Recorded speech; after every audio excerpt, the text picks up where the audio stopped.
The Competence Trap. When your greatest strength becomes your cage. Part 2. The Visibility Shift. In Part 1, we diagnosed the competence trap, how excellence in your current role can build walls around your next one. We left with Priya stuck, her deep expertise having become her defining constraint. This is Part 2 of our exploration into the competence trap. When your greatest strength becomes your cage.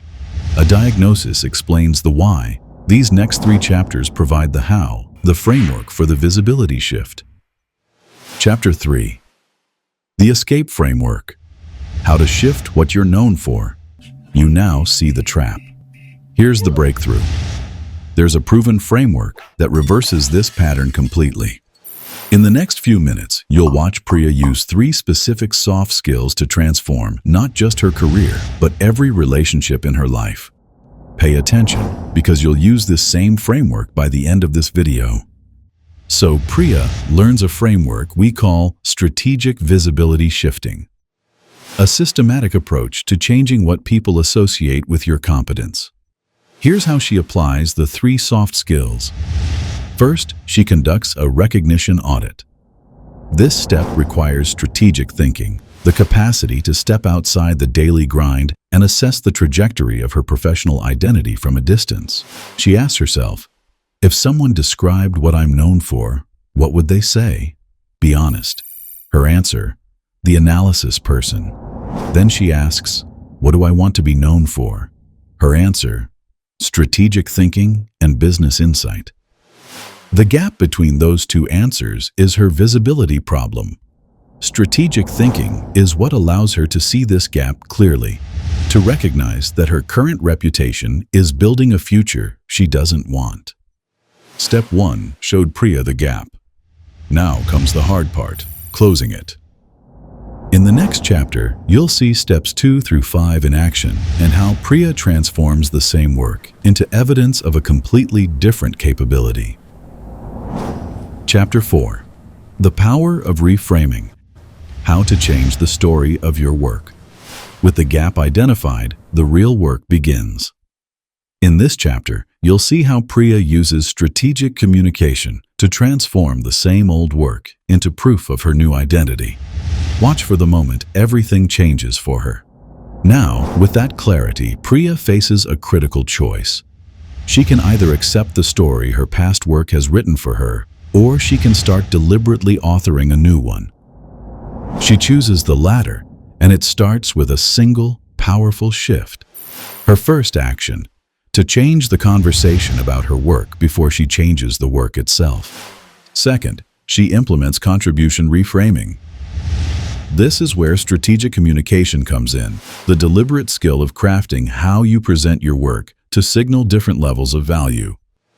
Priya, what did the campaign analysis show? The click-through rate increased 18% after we changed the messaging.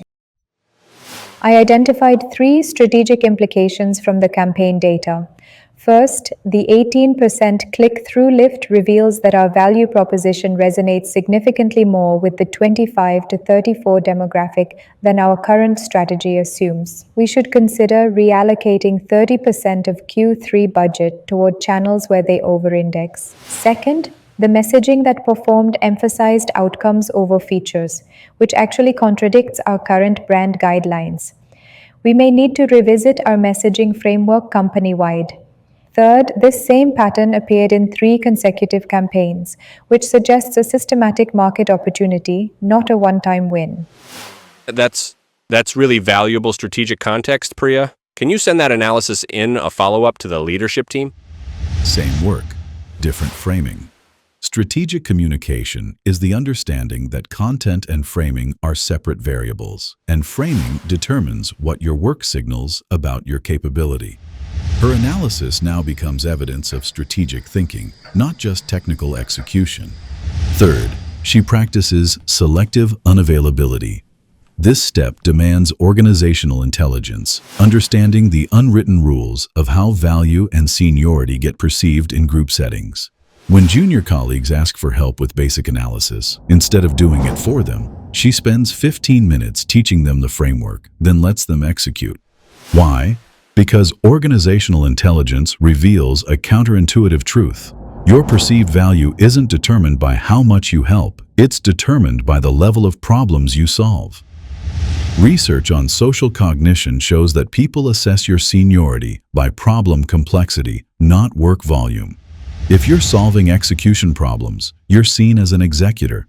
If you're solving strategic problems, you're seen as a strategist. Organizational intelligence is what allows you to see this invisible pattern and act on it.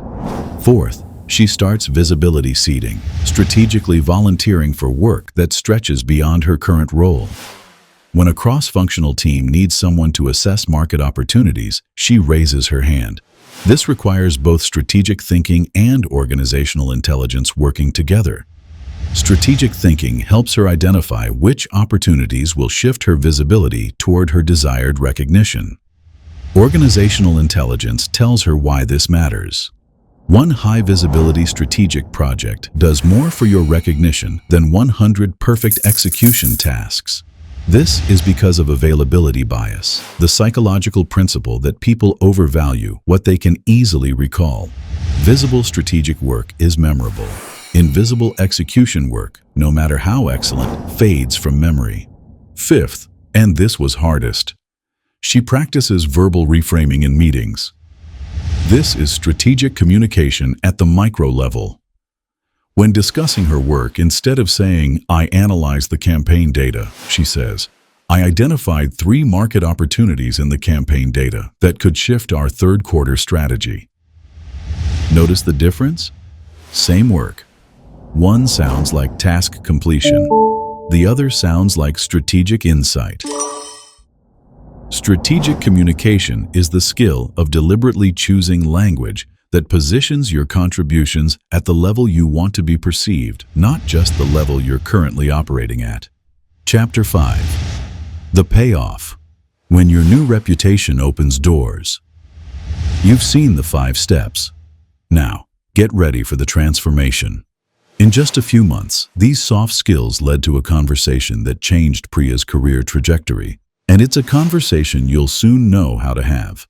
Within 6 months, something remarkable happened. Her manager started inviting her to strategic planning meetings, not to present data, to participate in decisions. She was being consulted differently. Your market opportunity assessment was exceptional. The exec team used it to inform the go-no-go decision on the new product tier. They specifically asked for you to be involved in the launch strategy planning. I appreciate that. And I've noticed something else. The way you present your work now, you're not just delivering analysis, you're delivering strategic business insight. That's exactly what we need at the next level. There's a senior strategy analyst position opening next quarter. I want you to apply, and I'll be recommending you. Her manager didn't just see her work. He saw her capability in a new light. She had broken the competence trap. But the most significant shift wasn't in her title or projects. It was in her mindset. And as you'll see in part 3, that new mindset would transform far more than just her career.